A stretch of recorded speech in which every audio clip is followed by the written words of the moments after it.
Hello and welcome to the live stream, wherever you are in Formula One world on the globe.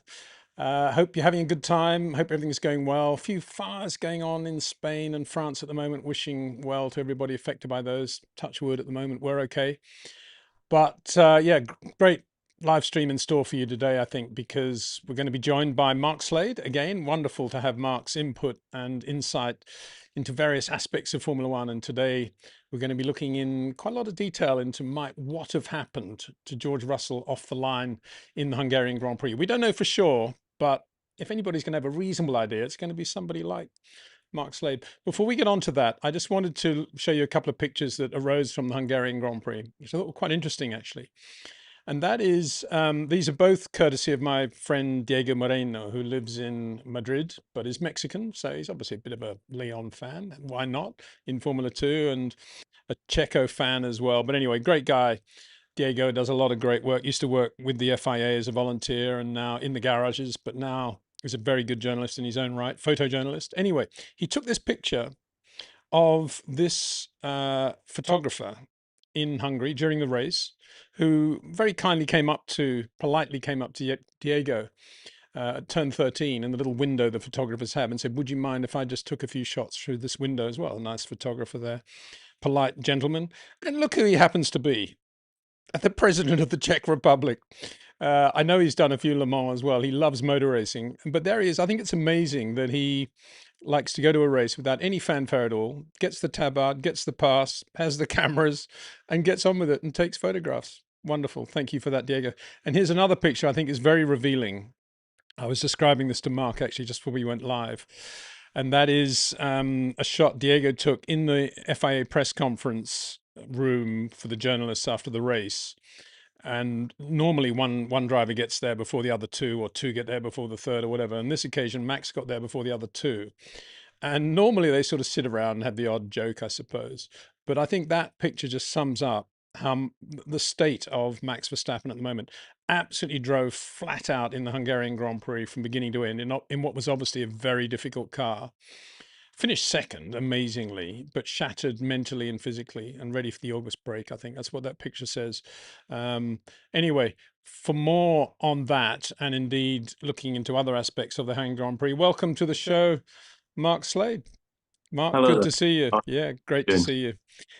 We've already posted on the community page the diagram you've created, which goes through what might have happened to George off the line. But before we get on to that, let's just talk about some more general topics and your thoughts.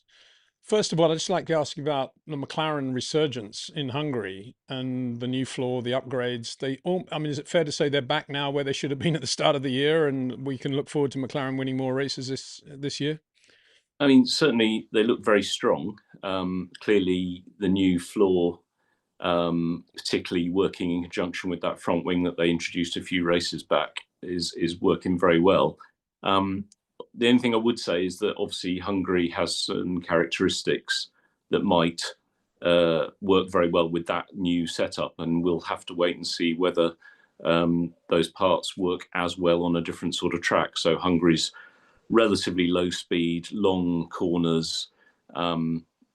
Is it going to work as well in high-speed corners? Is it going to work as well on a circuit with sort of point and squirt type corners in terms of stability? We'll just have to wait and see. But certainly they looked a huge step more competitive than they have done recently. So that was interesting to see. What did you think of Max Verstappen's drive?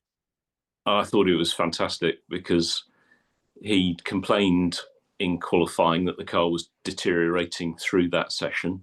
Didn't qualify as well as I thought he would do, given the type of circuit. And then in the race, I mean, I thought he drove nearly perfectly. I think he was the only driver who did really. Even Lando made that mistake early on, and Max just drove superbly well, managed his tyres well. I mean, going on the softs at the end was a brave move, but worked very, very well for him. And the manoeuvre he pulled on Lewis after the pit stops was just phenomenal. I mean, it was just opportunistic, perfectly judged.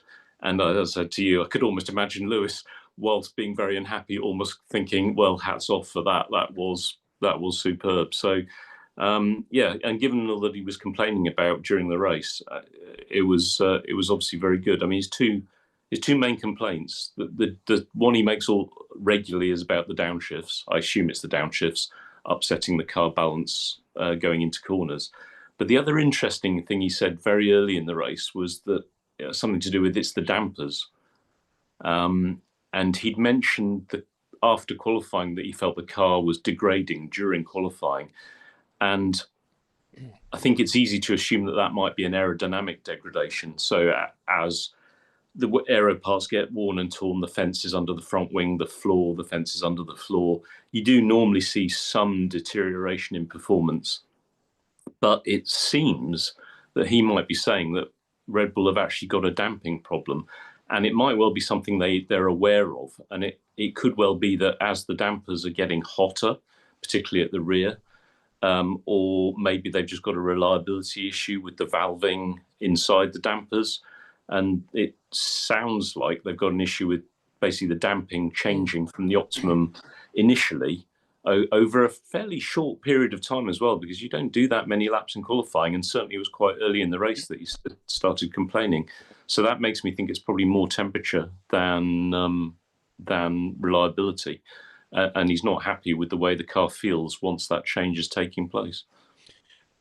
In my experience working with the drivers that I've worked with, and you've worked with a lot more than I, and at a much more technical level, damping historically has always been quite a difficult thing for a driver to feel. Obviously, bump and rebound is kind of okay, I guess, but to disassociate damping from other things that the car's doing is quite a skill, right?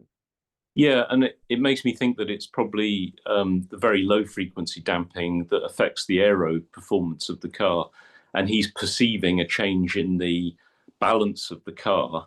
And because of discussions that they've had about the causes of that, and presumably damping has come up as one of those discussion points, I guess he's drawing a link between that. So he might not be correct, but he's drawing on the conversations he's having in the team, after sessions between races. And if they've got a particular issue that they've identified with damping, I'm guessing he's saying, "Oh, well, there's that feeling again that I've had before." And the conversation has mainly been around damping. So it kind of suggests to me that they've got a car that is aero very, very critical, very sensitive. And they've identified this ongoing issue with damping changing with time, with temperature. And so he's making those connections. And so the question is, of course, do you work on the damping, or do you work on not making the aero so critical? Well, the short-term fix is to try to cool the dampers down, if that's what it is. And it's something that I've had experience with.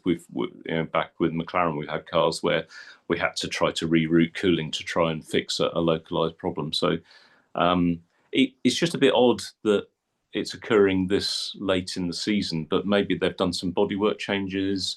Maybe it's related to the nature of the circuit being low speed, so the cooling isn't so good. There's a number of factors that could be influencing that. But it does sound like it's something that they probably know that they've got an issue with, and hopefully they can do some work around that. Mark, there was a bit of a dispiriting moment of the race towards the end of the race when GP got on the radio and said, "Well, what do you think about Max, about softs? I mean, we're thinking about that. What's your view?" And he just said, "Well, the mediums don't seem to make any difference. The hard's not working, so do whatever you like."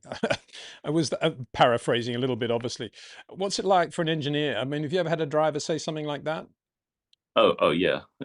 It's not that unusual, and you feel it as well. I mean, you feel exactly the same sort of sense of, what are we going to do now? But it's your job to try to, G them up. And as we saw in that race, when he went onto the softs, it was actually a bit of a genius step. And it did bring his race back to life again compared to the other cars. And does seem that the Ferrari does have a problem with the harder tyres generally. I mean, we saw it in Spain, didn't we? When Lewis went onto the softer tyres, when other people were on hard tyres, suddenly his race came back to life. And it seems there's something similar for Max. So yeah, it's just one of those psychological issues that you have to deal with yourself because you're feeling quite the same, but you have to try to lift your driver as well. I mean, sometimes you just know you can't. There's nothing you can do, and you just try and encourage them to deal with it and do the best they can. Mika was one. I will say that earlier in his career, he was quite susceptible to getting a bit negative. I remember German Grand Prix in 1997. I think I can't remember the exact situation. He was either running second or running third. And you could just tell that he kind of had given up in the car and he dropped a place. He just wasn't driving flat out anymore. His performance dropped off and he lost a place unnecessarily. And I was just furious. I was his assistant engineer then. Steve Hallam was his race engineer. And I just was really disappointed that the drive, it seemed to me that the driver had just basically rolled over and given up in that situation, and cost us as the team and himself a place. And it was similar with Fernando in Bahrain. I think it was in 2007. Lewis was ahead. I think Fernando was running fourth. And towards the end of the race, he'd been very unhappy with the way that weekend had gone in terms of what we'd done with fuel loads in qualifying across the two cars. His pace hadn't been a match for Lewis's generally, and he was just angry and upset. And towards the end of the race, Nick Heidfeld overtook him for that final position, which I think he lost fourth. I think he dropped to fifth. And I just couldn't believe it because it seemed very clear that it was because Fernando was unhappy and he just wasn't driving fast enough.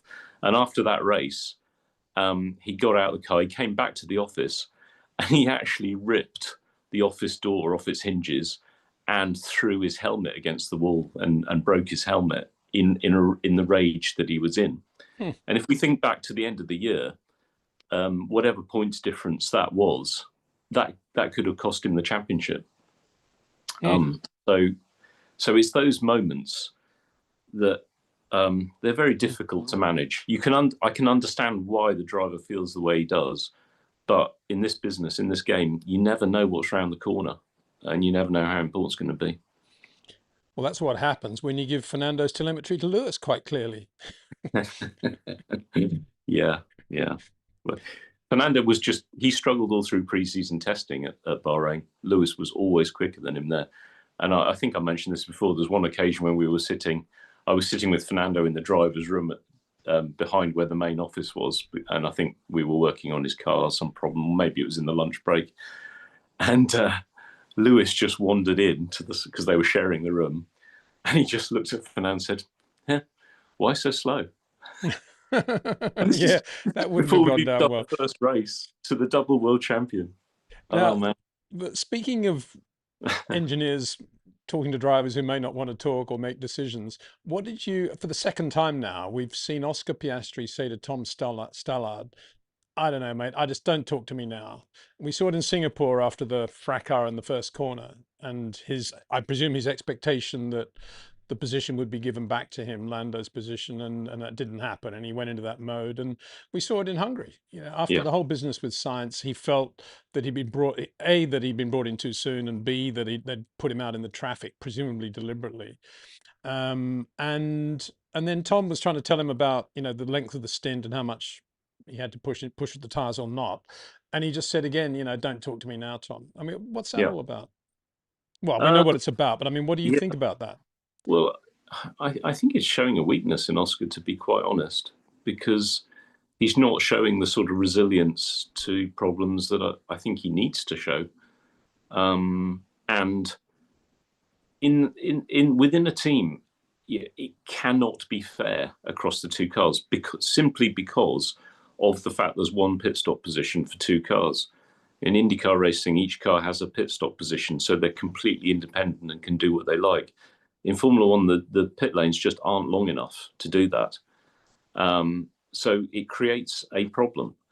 And so you end up having rules created about, who gets the advantage at pit stop time. Normally it's the leading car. You have, the teams will have in the contract that the driver has to do what he's told ultimately by the team. It's the team's decision at the end of it, even though they will try to be fair and all these sorts of things. But it just creates an underlying tension when there are two very competitive individuals in the cars. And unfortunately, I feel that he's kind of letting himself down a little bit by not only by allowing himself to get into a bit of a negative state of mind, but also because that it won't go down well within the team. Tom is pretty much his best friend in the garage, the guy who is working 100% for him. And there will be times in meetings when Oscar's not involved in that Tom will be needing to defend his position, because these things do come up. You have to debate things sometimes. The other side of the garage will be pushing for something to their advantage, and Tom will have to be fighting back against that potentially.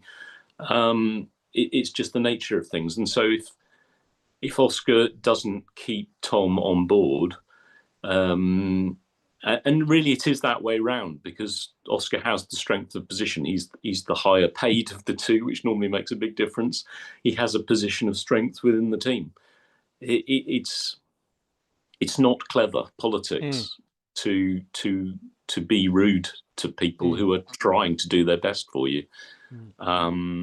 So I just think it's not great. And it has changed, hasn't it? Since the middle of last year, Oscar's attitude within the team does seem to have changed quite noticeably. And I just think it's not going to do him any good at the end of the day, sadly. Yeah. By contrast, and I'd just like to get your thoughts on this before we move on to the George thing, but we're moving on to Mercedes now. By contrast, Kimi Antonelli's reaction to the penalty, we don't know what it was like behind closed doors, but in terms of what we saw on race day, was pretty impressive for a guy that young and presumably with so much on his shoulders now. Bearing in mind what actually happened with that penalty would have been enough to have driven drivers like Ayrton Senna and Nigel Mansell absolutely insane with rage, because basically, I mean, the irony is ridiculous, but again, it was Max that brought out the yellow. On this occasion, having said in Austria, okay, well, I'll learn from my mistake. Next time I'll just back off, as George did. I'll just lift. He does it and he gets the penalty. And George benefits obviously with a grid position. And yet he drove beautifully in the race. Again, just amazing, given everything, his age, given his inexperience, and given the pressure of the situation. Yeah, absolutely. It's mental strength, isn't it? I mean, he has the upper hand compared to George, so he has a bit of a margin, shall we say, that allows him to some extent to have that confidence and that positive attitude. But it's a measure of difference between, say, Oscar's position and Kimi's position. Obviously, if Oscar was in the position of leading the championship comfortably compared to his teammate, I'm sure he'd be a bit more positive about these sorts of things. But it's how you get there, isn't it? And I think one of the reasons Kimi is where he is because he's displayed that positivity from the start. He had a bit of a tough time sometimes last year, didn't he?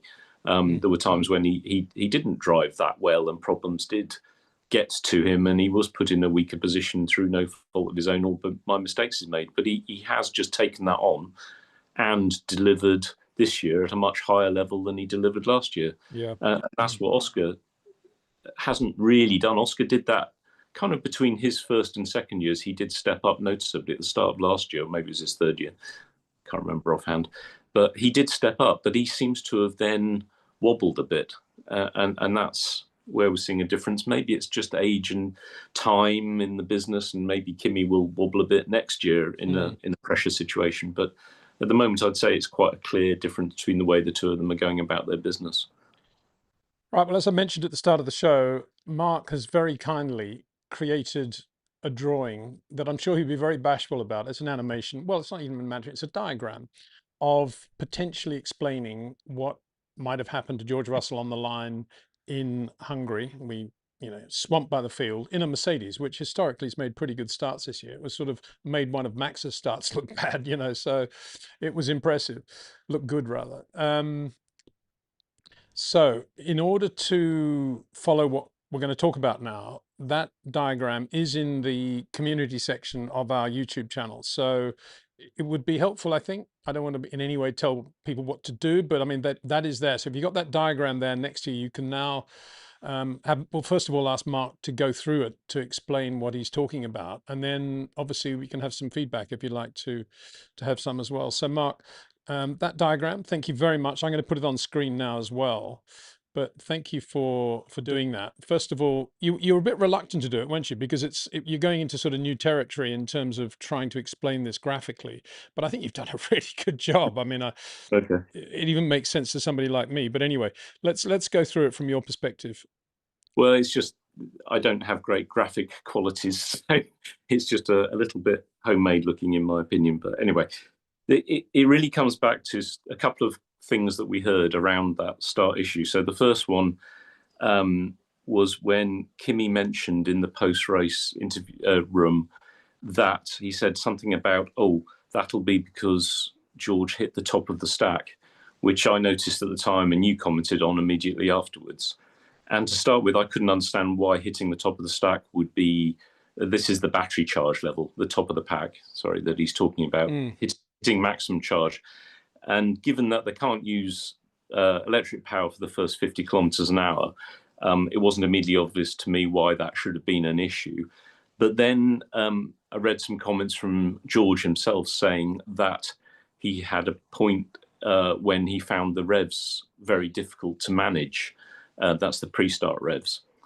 And putting two and two together, it struck me that what's likely happening is that they are actually loading the engine in the pre-start revs phase against the kinetic energy generator in order to make the engine a little bit more controllable by having some resistance to revs. And so in this diagram, what I've tried to show is, and I think one mistake I've made is the initial vertical dotted line says first red light, and it's actually not the first red light. It's actually when the pre-start revs phase starts. But what I've tried to show is the driver sat on the grid with the car in neutral and basically no controls being used. That light comes on for the pre-start phase, and the driver will pull the clutch, fully disengage the clutch, select first gear, which isn't shown, and then he will apply the throttle to bring the revs up to the correct pre-start revs. Now, at some point when those revs pick up, the generator will kick in, providing that resistance.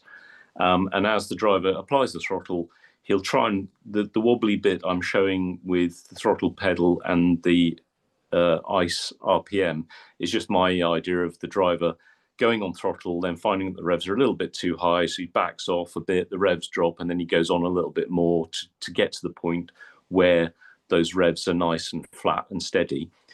And I've shown also in blue higher up the charge level of the battery from some level below maximum. It's now starting to ramp up gradually towards the point where we get the 5 lights going out. Now, I imagine that they've set that margin of distance from maximum capacity based on experience as to how long they think the car is going to sit there and how long it will take the charge to build up to a level just below maximum, so that the generator is still working against the throttle input until the point where the lights go out and the driver does his start procedure. But it strikes me that what may have happened on this occasion is that the battery level has reached its maximum before the lights have gone out. So at that point, the generator drops out. Can I stop you there, Mark? What on your diagram? What is the generator? So it's the MGUK. Yeah, but so, what is that? Where are we seeing that on the diagram? So we're seeing the blue line that's sort of diagonally just creeping upwards. Yeah, is charge level.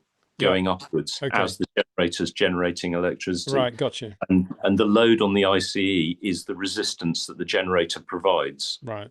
So there is some load acting, Against some it. resistance from the engine, which helps the driver actually, because it makes it a little easier to manage the RPM at a level. If you have no load on the engine, very small throttle corrections are going to cause wildly fluctuating revs.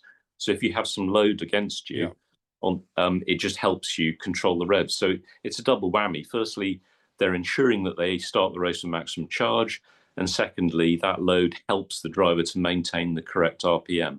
Yeah. But what happens, I think, from joining the dots, I reckon the generator cuts out because he's reached maximum battery level, and the battery can't be charged anymore. So the generator cuts out, the load drops, and instantly the engine goes, "Whoa, I'm off." And the engine revs start to pick up quite dramatically because the throttle that George has got on is basically too high for a no load condition. So George isn't anticipating this happening. The revs quite suddenly start to pick up. He will inevitably react by dropping the throttle, pulling the back on the throttle to try to get the revs back under control. It may be that he went through a cycle of then the revs drop, so he then has to add throttle, whatever. But basically what happens is that at some point in this sequence, the lights go out. His throttle level is probably lower than it should be. The revs are probably below where they should be.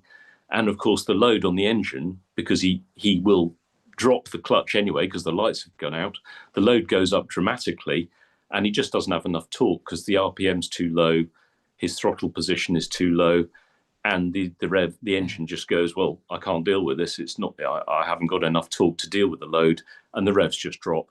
Which is the final dropping of that red line that shows the RPM. At which point the clutch will then open because the anti-stall will realise there's a problem. And then he's left to deal with the anti-stall, which is pull the clutch in to clear the anti-stall and then release the clutch again to get the car going again.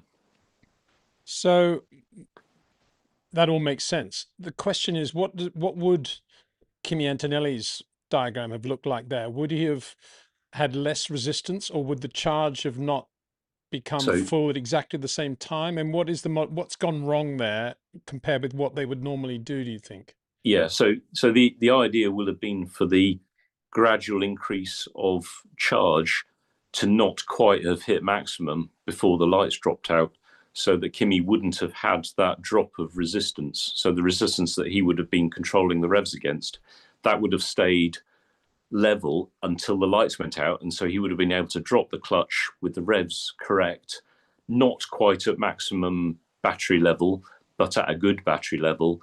And so his engine torque would have been spot on because the revs would have been correct. The load would have come in as the engine can react against, as he's dropped the first stage of the clutch, and he just does a nice clean start because he's not dealing with this varying of RPM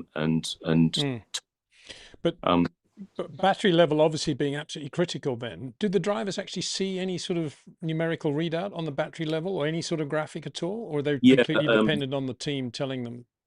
No, there'll be some sort of display on the dash. So at Alpine and Haas that I was at, we had like a bar graph that showed the battery level for the drivers. You can overcomplicate it because there's like total battery available, and then you can also have lines showing sort of the minimum maximum charge that the engineers actually want and the variation in charge. But basically there'll just be a bar graph, and I would imagine possibly a numerical display of the charge level, and I imagine that they'll probably be giving the driver a target level for when he comes to a stop on the grid, that gives them enough margin to build up the charge whilst he's in the pre-start rest phase without hitting that maximum.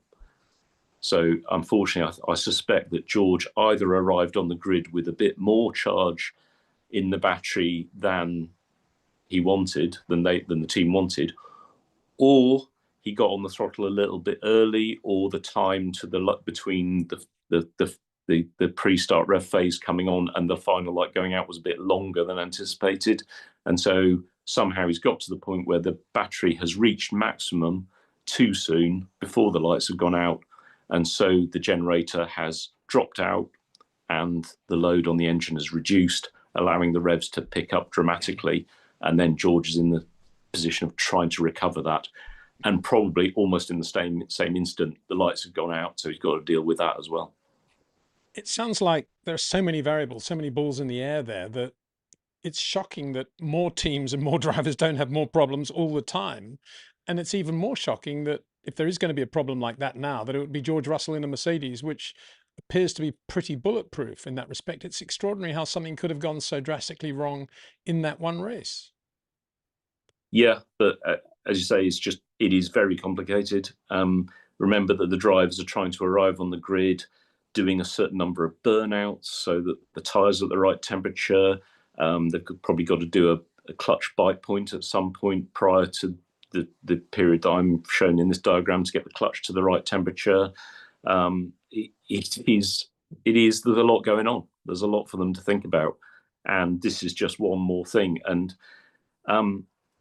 they don't necessarily need to be doing this. I think there's a good chance that the reason why they're doing this charging in the pre-start revs phase is to make it easier to hold those revs, because they could just arrive on the grid with a higher charge level and not do this potentially. So they're trying to get an advantage out of it, I suspect, by making it easier to manage the revs. But it's that balancing act, and on this occasion they've got it wrong.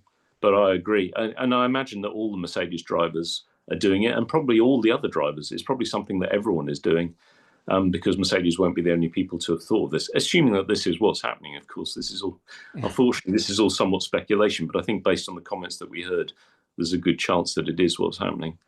But yeah. And what you're referring to there, just to be absolutely clear again, is this business of the resistance and the load on the ice, and that you called that a double whammy. So what you're saying is you think all the teams are doing that to some extent, but maybe not that much, not as much as Mercedes. It's difficult to say, but I would imagine they're all trying to achieve much the same thing, and it was just a matter of time before someone got it wrong, unfortunately, and this occurs. Yeah, it's tricky. It's very tricky.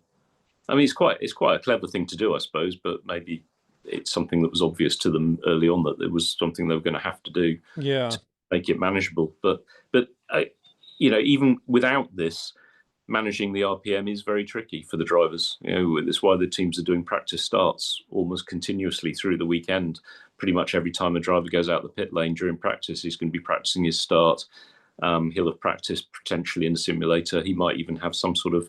We used to have a clutch target simulation in the car that the drivers could go through before they even fired the engines up, before going out to the grid, to make sure they're hitting their targets.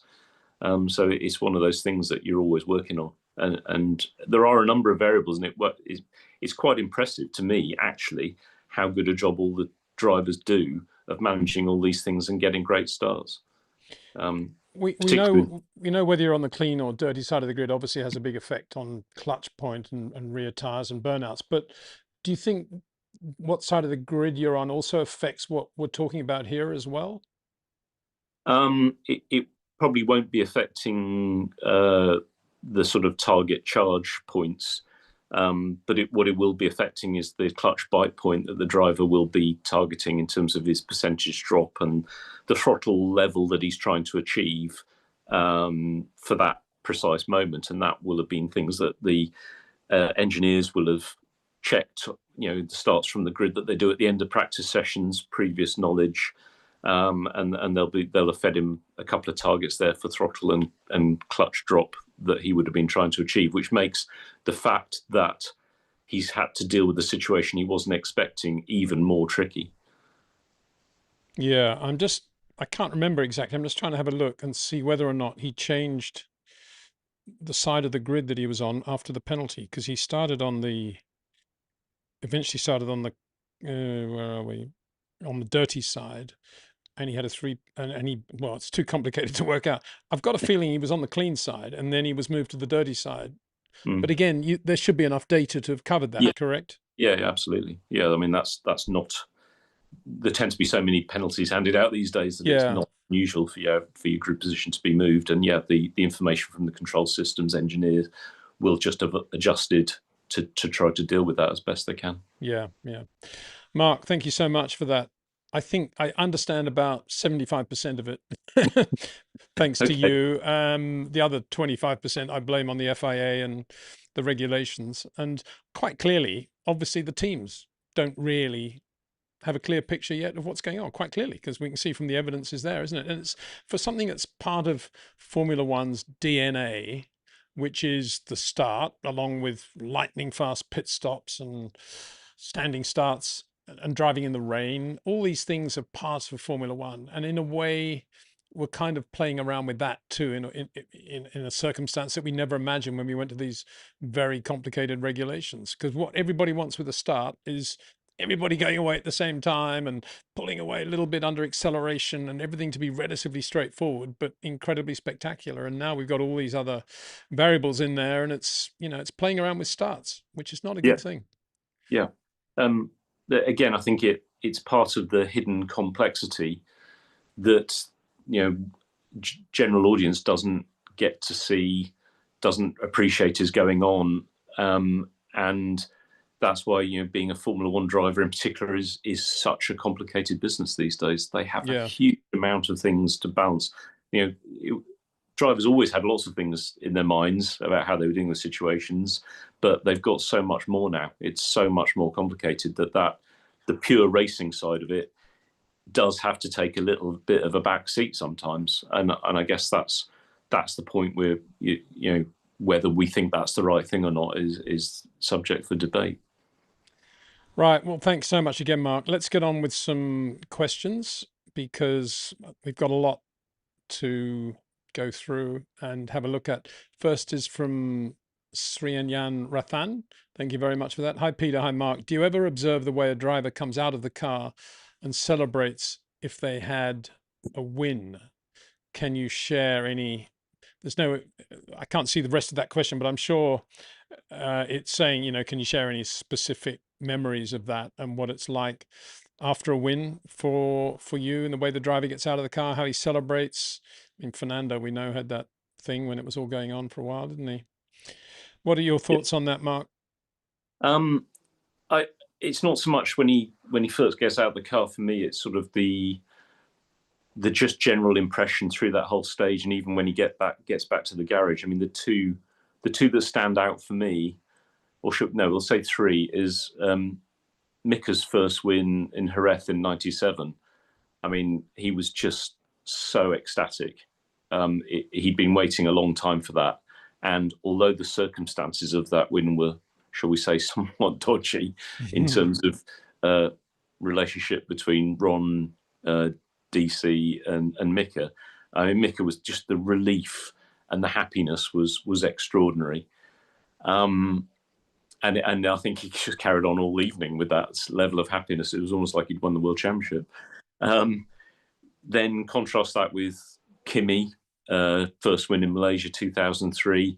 I mean, very happy, and just about the happiest I ever saw him after a race win. But classic Kimi, and a little bit of a wry smile and a wave, and box ticked. I've won the first race. Yeah, we'll get on with that. Inner satisfaction, I think, more than anything. Mm. And then actually the other one that stood out was Fernando's first win with the McLaren in Malaysia in 2007. Honestly, I don't think I ever saw Fernando happier at any time in his career. He had kind of been told by some people at Renault that he could only drive a Renault and he was never going to win another race. And the interesting thing is, I kind of think there was part of him that believed that might be true. And I think with that first testing period that I mentioned earlier in Bahrain, when he was struggling actually against Lewis, I think there were some demons, and Fernando was struggling a bit. So when we went to Malaysia, and he put it on pole and then won the race quite comfortably. I think that was a huge moment for him, in that that was the proof to himself that he didn't need a Renault to win a race. He didn't need those people. He could do it himself. And I think that was a big, big moment for him. And he was so happy. When he got back to the office, he just grabbed me and gave me a massive hug. And, I think, I think that was a big, big moment for Fernando. Just They take it in different ways. just on mentioning Malaysia, what are your thoughts on Sepang coming back onto the calendar next year? Financed by the Bahraini, it's a bit of a double whammy for the Malaysians there, isn't it? They get the Yeah, race and they don't have to pay for it. yeah, but they don't get any money for it, do Well, they? they might. You never know. We don't know what's going on behind the Yeah, scenes. yeah. They're probably But probably going to get gate money, I would have thought, in the normal thing. they've actually said they're not going to. Oh, The okay. All right. Well, things, fair enough. It's still a so, great thing for the country, yeah, isn't it? yeah. All this I money that they say, oh, it's not directly related to the racetrack, but it builds up the local industry and that's great for the mm, city, the prestige. Still all there. yeah, yeah, Yeah. yeah. I mean, Without the loss, personally, actually. yeah, yeah. Well, yeah, absolutely, yeah. I mean, I always love that event. I mean, it's unbearably hot, and so particularly for the guys in the garages where there isn't any air conditioning, the because was a day race most of the time when we did it. I don't know what they're proposing for this one, but when you raced in Malaysia in daytime, it was extraordinarily testing. And in fact, I nearly passed out on the grid. That 2003 race, I had to be taken off the grid because I was actually on the verge of passing out. But it's a really good track. It's quite a demanding track in terms of the mixture of low speed, medium speed, high speed corners. It's got some camber change in the track. The straights are long enough for overtaking, so I think it poses a good challenge. And obviously, because the teams haven't got a lot of data, because we haven't been there for a long time, that's going to make it more challenging than normal. The temperature is going to be an issue. I think it's great, and it's a nice place to go. So I'd be pretty happy swapping personally some of the Middle East races for the Far East. Well, yeah, absolutely. And I think my concept is that the Bahrainis actually pay for massive air conditioning systems to be installed throughout the pit area, the hospitality area, the grandstands, covered grandstands, the whole thing, go for it. Wouldn't that be nice? Wouldn't that be Yeah, nice? Be yeah, excellent, wouldn't it? yeah. Right. Next question. I'm actually going to scroll to the bottom, just have a look. Yeah, a lot of talk about Sepang. Drew says, Hamilton second in championship. I know we don't deal with, but if Hamilton was in the Merc instead of George, Kimi wouldn't be leading. Kimi's lucky Toto fired the wrong guy. Yeah. What do we Who knows? think about that? Ah, it's it's interesting to speculate, but impossible to draw a conclusion. I mean, Kimi's driving so well that I think Lewis would definitely be having problems, even if everything was going all well for Lewis in the Mercedes as well. And we don't know whether that Mercedes would suit Lewis's driving or not. So it's impossible to speculate. But I don't think the wrong guy's in the car. I think Kimi is doing an absolutely fabulous job, and Yeah. that's what in the championship. But I think Lewis is doing a good job, but he is making a few mistakes, as have the team. But a lot of them I think, are his little mistakes, and it's costing him at the moment, isn't it? But then he's pushing really hard as well. Yeah, I mean, there was a big difference, I thought, between, for example, the way a Bono or a GP talks to their driver when a quick car like a Piastri on a push lap is about to catch you as you cross the finish line at the end of your qualifying lap, which is always a difficult moment because you've just done your qualifying lap, but then the engineer has to tell him to move over and get ready. But there was none of that for Lewis when Piastri was catching him, and it was just a shock to Lewis when Piastri went past, and he gets on the radio and says, oh, was Piastri on a push lap? Didn't even, they gave him no information at all. And I think that has to be borne in mind. There still seems to be some sort of serious gap between Lewis and what he needs to know and what they're telling him. And it was the same thing with the safety car line, was it not? Would you not be saying, if there's a big chance that somebody like Antonelli is going to be alongside you coming out of the pits, that you would warn your driver or not? Well, there's two things I would say. Firstly, to be fair, Lewis has a bit of a history of not having great awareness of the potential for cars to be behind him over time. So he was one of the drivers when I was an engineer and I saw my driver coming up behind him. He was one of the drivers I'd be more concerned about, because I think whilst you expect the team to keep you on your toes as a driver, I think a lot of the drivers do have a certain awareness as well and are helping themselves by keeping an eye out for other people. And I'm afraid Lewis, I would say, has a tendency to forget about that aspect and rely completely on his team. So what that means is it's harder for his team than it is for potentially for another driver's team. So I think he should take some responsibility, I'm afraid. In terms of the safety car line, yeah, I think as he came out, he may well have been told, I don't know, that it was going to be close with another driver. Certainly he would have seen the other driver, I guess, because Kimi was ahead of him, wasn't he? And he just pushed for it. I think he did the right thing, to be honest. He pushed it to the line, and you can't lift off immediately. He just went for it, hoping that he got to the line first, and unfortunately he didn't quite make it. Whether the pit entry phase could have been quicker, whether the pit stop could have been quicker to put him in a better position come that point, I don't know. I don't have the data to look at that, so that's a tricky one. But I think he did the right thing in as much as he pushed to the line to try to get ahead, and then, as far as I know, there wasn't an awful lot of debate once he knew that he had to give that place back. Could the team have done more?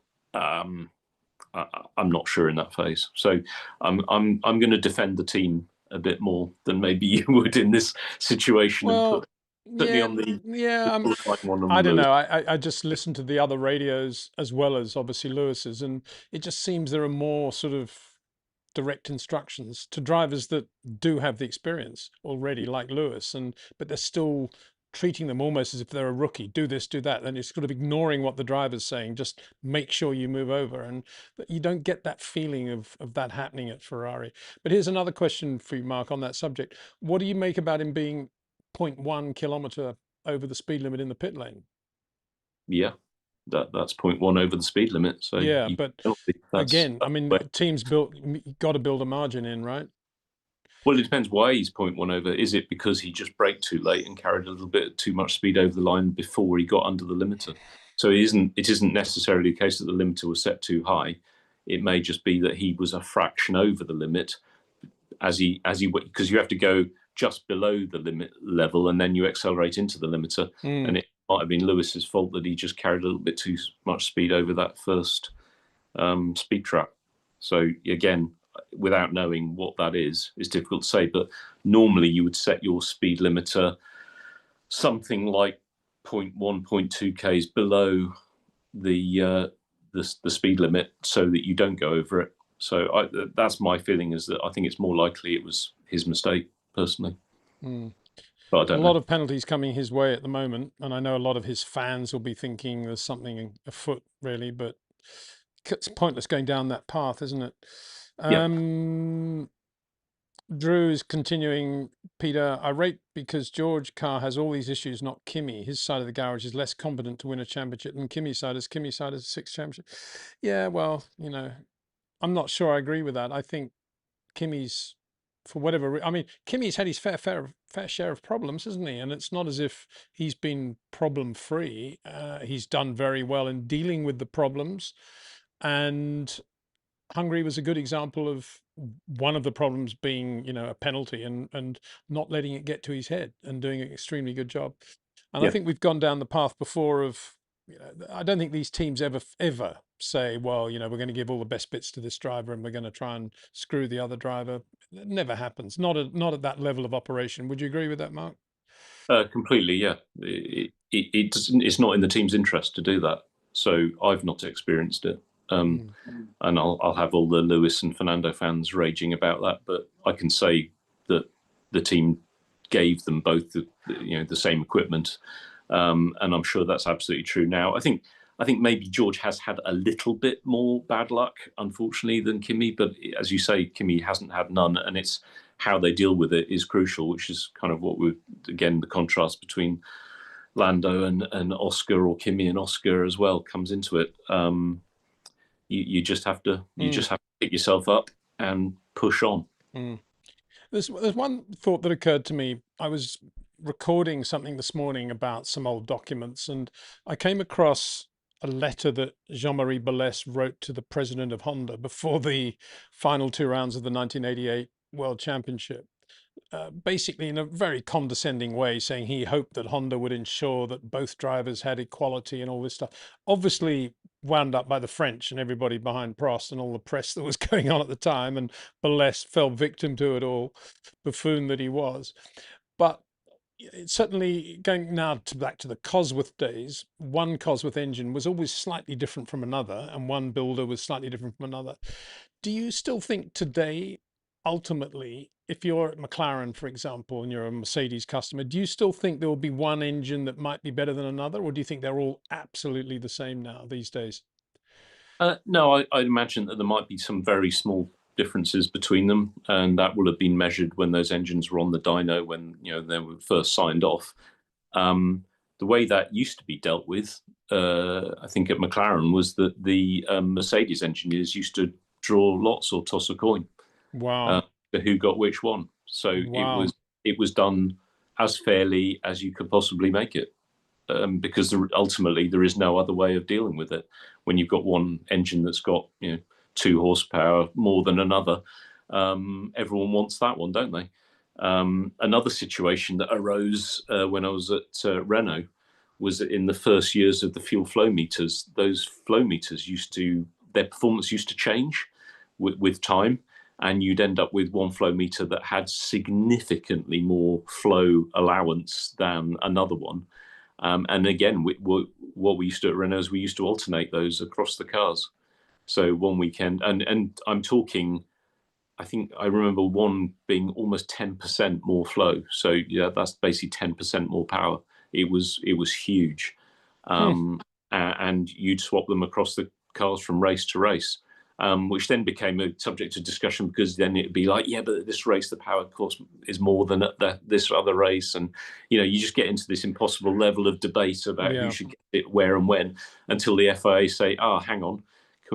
Can we have that fuel flow meter back so that we can recalibrate it, please? And then it would come back to you, and you'd run it again the next time, and it would actually be the worst flow meter you had the next time you used it. So these sorts of things go on in the background. Hmm. And in my experience, teams have always been as fair as they can be, but you can't always be fair. That's the trouble. There's always going to be some element where a driver can say, well, I don't think that's fair, even though you say you're being fair. I don't think that's fair. And it's like, well, how complicated do we have to make this? It's Yeah. impossible to be completely fair, but The they do other try. the other approach is the one that Nelson Piquet and Frank Williams went for, of course, which is that Nelson insisted in the contract to have a clause saying that he will always have the best of any Honda engine that is available. If there's one better than another, it will always go to him as the number one driver, when the other driver was Nigel Mansell, of course. And interestingly, if you look back now, I think actually that worked to Nigel's advantage, because whenever he was quicker than Nelson, which he was on a regular, not regular, but frequent basis, Nelson knew that he had the better engine. He knew he had the use of the spare car. And it Yeah, just multiplied the problem for Nelson whenever Nigel was going as well as he did. And Nigel used that to his advantage in the end. absolutely. And I've had experience of that as well. Thinking back to Kimi and Juan Pablo Montoya, and when there were things that you knew were slightly different because that was the way it worked out, and but you were still quicker. That was Kimi loved to be quicker when the things were stacked against him. He used to thrive in those situations. So yeah, that absolutely, that's correct. Yeah. Mm. Right, moving on. Ronnie Way. Hi, Peter and Mark. How much lap time difference comes from energy management software versus drivers? Sorry. Typical. This thing's just suddenly disappeared from view. 1 second. Where are we? Drivers' braking technique and throttle discipline, especially for Zandvoort, which is energy starved. Yeah, good question. What do you think? Do you want me to read it again? Because it was a bit Yeah, discombobulated the way I did it. I understand the point, but it's the management system is working around what the driver's doing. So it's not the management system that causes the difference in lap time. It's optimization of one driver doing a less good job of another over his inputs. But ultimately, I think the differences can be significant. I mean, we can be talking a number of tenths. It's just difficult from some of the examples we've seen. Thinking Spa, Kimi versus George in qualifying. I mean, that looked like it could have been of the order of 3 or 4 tenths. But what we don't know is how much of that was because George's inputs were causing that difference, or was it actually that there was a genuine software issue between the two cars at that point? That's impossible for us to determine. But I can imagine that, yeah, it's easily going to be possible for something to be of the order of 2 or 3 tenths if the energy is not being recovered and deployed as optimally between one driver and another, and that's what makes this such a, I was going to say, disappointing thing, because in some ways I think the inputs that one driver might be making might be faster in terms of the using the tires, using the power available at that time, the line through the corner, the revs he's got, but slower overall because of the difference in energy recovery. And to me, that goes against the grain somewhat. And that's what we've been seeing from Charles Leclerc's perspective. That's for sure how he sees these regulations. I'm not sure Lewis would agree with him, of course, but that's, it's definitely something that Charles is fighting at the moment. Yeah, yeah. The timing of brake and throttle is influencing the car's behavior on the track, but it's also influencing energy recovery, and that might be the more dominant factor. And personally, I don't feel comfortable with that at all. I don't think that's why we go racing. No. Alessandra Durango is kind of, it's a nice segue to that question. The next question. Hi, Peter and Mark. Charles lost time to Lewis in Hungary through turns 1 and 12. You seem pretty emphatic about that. Anyway, I'll take your word for it. Is he still adapting to the CI brake feel, and what's your feeling about his second half of the season? Well, you go, Mark, see what you think about that.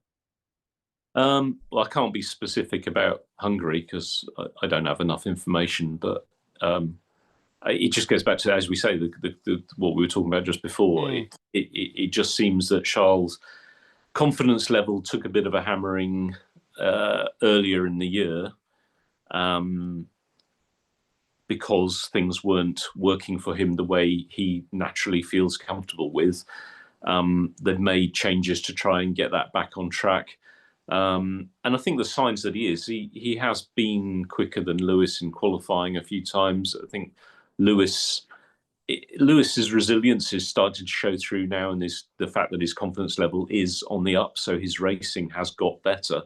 And Charles still sort of doubting himself a little bit, and so these things are still showing up, and there may still be a factor in the use of the brakes. The brake material might not suit him quite as well as it used to, although I'm sure he'll get used to it.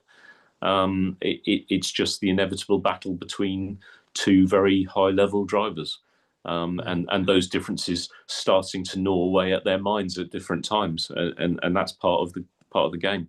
Yep. Nice super chat from Debbie Maffeo. Thank you very much, Debbie.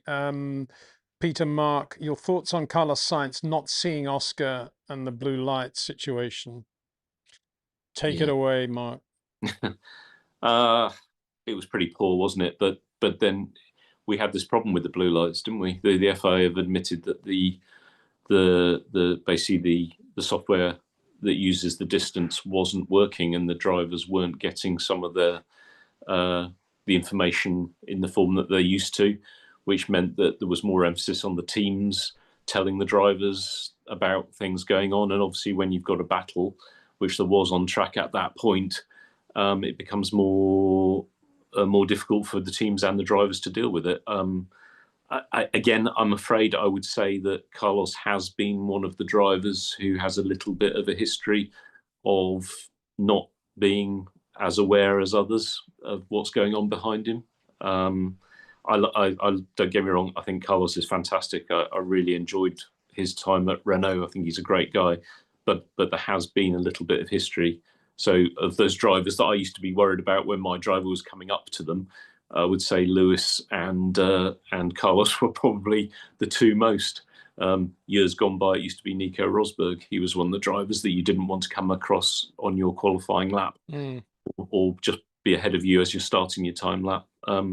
Yeah, but I think the teams were put in a difficult position by the failure of that system, which shouldn't have happened.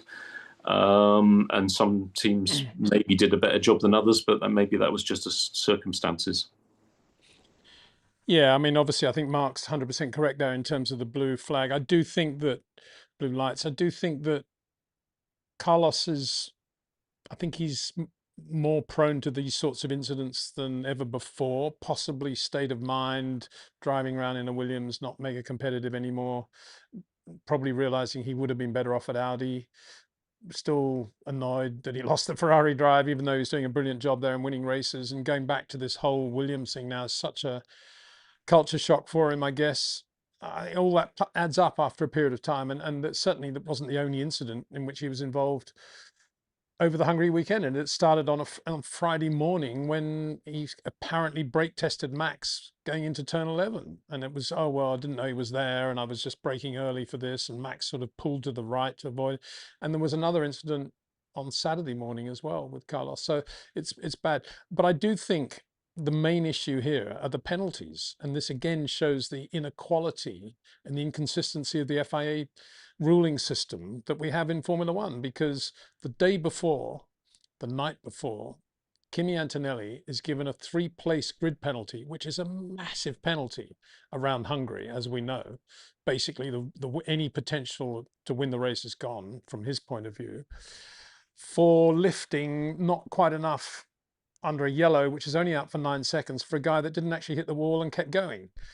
Even though in Austria, a month or so before, his teammate had lifted when the guy actually, the same driver, hit the wall and the car was damaged, and it could have been a big shunt. It was high speed. And he went on to get the pole on that lap. And he got the 3-place grid penalty. It's a massive thing. And Carlos Sainz, being lapped, drives into the guy who's lying second in the race, actually hits the car and gets a 5-second penalty. I find that completely disproportionate. I don't know. What's your view on that, Mark? No, I completely agree. And I'll take it further in as much as going back to those qualifying incidents. It's the wishy-washy nature of the implementation of the flags is the problem. It should be that if a car goes off, that's it. You can't set a time. It's done. The car's off. You know, there's danger on the track. That's it. If you're on a lap, it's too bad. You know, it's life. This is what happens. Yeah, they're just putting, and I'm still really angry about the situation with that pit stop at Ferrari when the mechanic got run over, and it's like $30,000 fine. Spa, yeah, that's outrageous. You know, they're just, to me, they don't put enough priority on safety, and it creates this situation of someone's got to make a decision about whether he lifted off enough or not. When if it was simple, there's a car off, yellow flag, you can't set a time while that's out, and potentially penalise people for going off unnecessarily, because otherwise you open it up to drivers being a bit cheeky, shall we say, Marcus Schumacher, and causing problems on track when other people are trying to set qualifying times. And dare I say, that's what they do in IndyCar racing. And my saying that probably means that if anyone from the FIA is listening, that'll be a reason why they don't implement these things, because they're paranoid about other series doing things better than they do. But it's a better way of doing things. Yeah.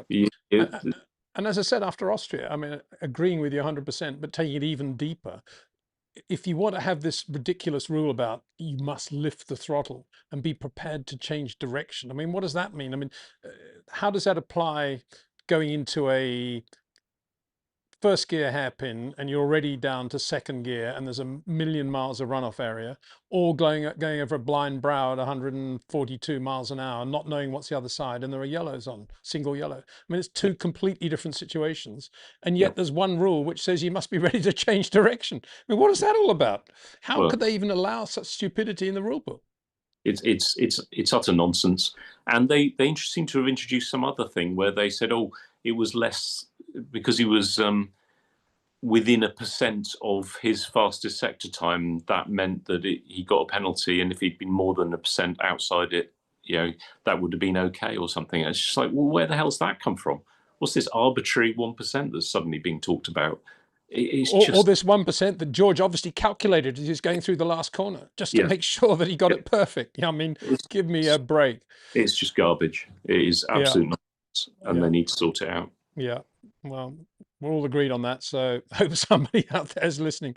Aaron says, "Hi Peter, sorry if you already answered this, but if teams were allowed to run only one car, do you think they would have a better or worse chance of winning the World Drivers' Championship, e.g., Red Bull, with only Max in 2025?" Well, if the other driver takes points from the driver that eventually goes on to win the championship, I suppose you could say that. And you could also say 1977, Jody Scheckter had a pretty good chance of winning the world championship in that Wolf and the single car entry. In fact, single car entries in Formula One historically have always done pretty well, whether it be Sterling Moss, whether it be, Alan Jones in the early days of Williams, whether it be Jody Scheckter in the Wolf, James Hunt in the Hesketh, it goes on. Single car entry, what does that mean actually? It's interesting, isn't it? Because Scuderia Centro Sud entered Giancarlo Baghetti in a factory Ferrari, but it was a single car entry, if you like, for the 61 French Grand Prix. And he won it. And it was his first ever Grand Prix. So it doesn't get any better than that. But I mean, it's so far away from the Formula One we know now that Bernie created in 81 when he said everybody has to run two cars at every race and you got to build your own car. That's it. That'll stop anybody coming in and taking a slice of our cake. And here we are. We still have that. And I suppose you're probably glad we do still have that, Mark, I'm guessing. Uh, it's got pros and cons, hasn't it? I mean, one aspect is that you've got two cars, so you've got double the amount of data. You've got better reliability because you find more problems more quickly with two cars on the track. For engine manufacturers, the Honda have a problem, don't they? Because they've only got two engines running any race weekend, and so far not for that long. Whereas if they had six cars on the track, they'd be finding the issues much more quickly. So, yeah, but the downside is the lack of focus on that one central driver in very competitive situations, and the problems of how do you do things fairly between two cars. So, yeah, I quite like the combination of team sport and driver. So I'm happy with two or even three cars, maybe. Well, now we're talking. Definitely three cars. Yeah, well, we won't go down that path at the moment. If not three cars, two cars and lots of testing and spare cars. Yeah. Mouse Down 83 says, I love how the title fight is getting more interesting now with McLaren's upgrades, giving such a boost. Ferrari are in there too. Any tracks coming up where Kimi might struggle and lose some points? What do you think about the upcoming? Difficult to see Mercedes struggling in italics in the upcoming races, Mark? Or do you think they might find some circuits that'll be a problem for them? Well, I mean, I think Hungary was as difficult a race as they were going to have, really, because it was a track that seemed to suit other cars better, and with the energy recovery not and usage not being a problem, it kind of it took away one of their strengths. But I don't think there are really going to be any more circuits quite as extreme as that. So I can't see Mercedes being challenged as strongly in upcoming races unless that McLaren upgrade is really strong and it carries through that extra performance to the remaining events on different types of circuit. So I think that's probably as difficult a test as we're going to see in Mercedes so far. And they came out a little bit wanting, didn't they, in that one? So yeah, that's why it was good. But I suspect they're going to have a little bit more of an edge going forwards.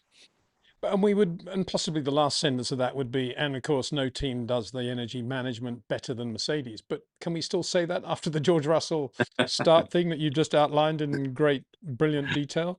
Yeah.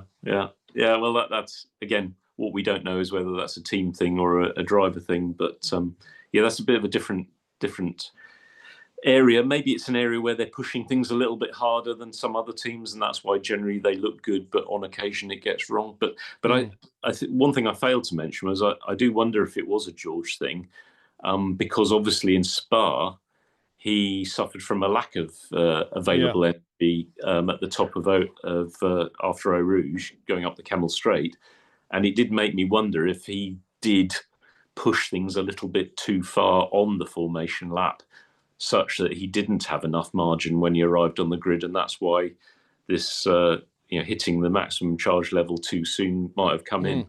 So it might have been a consequence of his paranoia based on what happened the previous race. And remember, I rang you straight after that race and said, how can the Ferraris be so good? What are they doing on the formation lap with their battery charging? Mm. Yeah. But I actually think it's more that Mercedes, Mercedes have got it wrong. wrong, or the drivers are getting it wrong, or George in particular is getting it wrong, and it might just be an indication of his sort of headspace in that at the moment. And we're missing one thing though, which is Charles Leclerc is on the front row of the grid. Okay, it's the dirty side of the road, but he's on the front row. He's on softs. Okay, they use softs, not new softs like Lewis, but they're still softs. And he makes a terrible start into turn one in Hungary. I mean, how Mm. much money would you put on Charles leading that race going into turn one on soft tires? Yeah, yeah, What happened there? yeah. I would say is the difference between new and used tires is big. It's a very big difference. And if they had new mediums available, I'm kind of surprised they went for that. Oh, well, I don't think they did on Charles' car. I think they only did on Lewis's. Okay, that will explain it then. But there is a very big difference in that, and then add that onto the difference in the side of the grid, and you're actually looking at quite a big penalty for Charles there. So Well, I was hoping you'd say that because who was behind him on that dirty side of the grid? Max Verstappen, who yeah, made a great start in a yeah, car which is terrible off the line. So what's going yeah, on with C. yeah, Leclerc? Please advise what is going yeah, on. yeah, Ferrari, also Ferrari's record off the line this year, how good they are. yeah. I mean, what happened to Leclerc off the line? I mean, it's a rhetorical question because Mm. if you were Freddie Vasseur, you would have put money on Charles leading that first lap at least, wouldn't you? And Ferrari being in some position, therefore, to control the race, the Yeah, pace. yeah, yeah. Unfortunately, it's the complication. It's getting all those parameters right. It's Mm. getting the temperature right. It's getting the clutch drop right. It's getting the throttle position right. It's the engineers giving the driver the right targets. It's all those things, and sometimes it goes wrong. I mean, Kevin Magnussen was one of the best starters I've ever seen, and I can't remember where it was, but we'd had a particularly decent qualifying, fully expecting another storming start from him, and of course that was the day he did a crap start, and we didn't get what we'd hoped for, and unfortunately that sometimes that is the way it goes. You think you're in a great position, and then it just doesn't work out. So unfortunately, I think Charles just didn't do, or that Charles and his crew didn't do as good a job as they normally do, and Max did a particularly good job with his crew, and it worked out. Well said. Anabas says, hi, Mark and Peter. I think Lando's having a solid season this year, leaving Oscar in the dust. I'm not sure Oscar would agree with that, but anyway, I know what you're saying. And what are your thoughts also on the Aston Martin upgrades? So can I just throw in my little bit about Oscar and Lando? I mean, first thing is Lando went basically a second a lap quicker, didn't he, when Oscar went in? So on the hard tire, definitely Lando had the advantage. On the medium, yeah, Lando was a little bit asleep, and Oscar did a very good opportune pass on lap one, and then did a good job on that first stint. But then, in general, Lando looked to be using less car, less road to be doing this, to be doing the Oscar lap time, and his rhythm and his movement in the car was just fabulous to watch. Whereas Oscar's still looking quite long and long corners and quite a little bit wider and even a little bit spikier than Lando, and doesn't seem to be developing in that area. And let's hope, what Mark was saying earlier, that psychologically now he doesn't go down into a spiral that we saw after Singapore last year, and then he can just lift this up in a sort of Alan Jonesy, Frank Gardner, Mark Webber, Australian laconic way, and shrug it off and get on with it. That's what I hope happens there. Aston Martin, I mean, you add to that, Mark, and thoughts on the Aston Martin upgrades that you saw? Yeah, I agree with what you said about Oscar. I think when Lando is happy, he's super quick, isn't he? And we've seen that Oscar last year, when he had the upper hand, Lando clearly wasn't happy. And Lando managed to turn that round. And as soon as it kind of, the pendulum swung the other way. So they seem to be drivers who react strongly against the other guy. And at the moment, though, is just happy that he's got a faster car. He's happy with the way the car feels. He feels confident in it. And when it came together for qualifying, this weekend, it was great. It reminded me of Austin last year when Lando was just brilliant, and Interlagos last year. He was just super, super quick through those weekends. And he's so, got that monkey off his shoulder. He's world champion. I mean, that must, every morning he wakes up thinking, yes. Absolutely. I remember going into '99 with Mika after he'd won the championship in '98. I mean, in Melbourne, he was so fast; it was incredible, and he was so happy to be world champion. And he shunted the car. I think it was FP1, I think. Yeah, he had a that last corner, wasn't it? Corner, yeah. And he was giggling when he came back to the garage. It was happy, and he'd just gone a bit. I just pushed it a bit too quick, but he was just really happy with the pace he had. So I think that can happen, and it just adds to Lando's position. Obviously, he's had a bit of that knocked out of him with the car not being that great earlier in the year, but now he's thinking, oh, hang on a minute, there's still time. So yeah. The Aston Martin, well, clearly, it's a big step forwards, isn't it? Maybe qualifying positions didn't reflect that, but the actual relative pace was much better. And Fernando, first time into Q2, and they haven't had the engine upgrade yet. So I think the other teams in the midfield and rearwards, they will know now that they're in big trouble. Haas, Cadillac, potentially Alpine, Williams. I think there's a very good chance that that car wants to get the engine upgrade, and Adrian's and the team are talking about further aero upgrades and car upgrades as well. So it should be that car becomes a regular Q2 qualifier, maybe even towards the front of Q2 over the next few races, maybe even occasionally into Q3. So I think it's going to be a dramatic turnaround, and Fernando will respond to that. That's the other aspect.